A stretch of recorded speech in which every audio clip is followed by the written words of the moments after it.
Sampaikan tadi, dan beliau ini kita terima uzurnya karena akan persiapan untuk berangkat ke tanah suci. Kita doakan semoga Allah mudahkan perjalanannya. Amin. Semuanya beliau di sana yang kita minta doakan gitu kan. Amin. Kita saling doakan. Untuk penghargaan ini kami akan kepada Mbak Wami untuk menyerahkan langsung didampingi oleh Mas Tri, dan saya dengan bangga sekali dan mengharap rahmat dari Allah, saya panggilkan saudari Rosa. Kita tutup dengan mengucapkan hamdalah. Alhamdulillahirrahmanirrahim.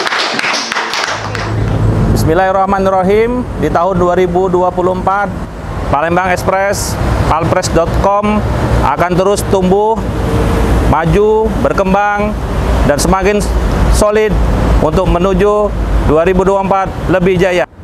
Palpres jaya, jaya, jaya. Palpres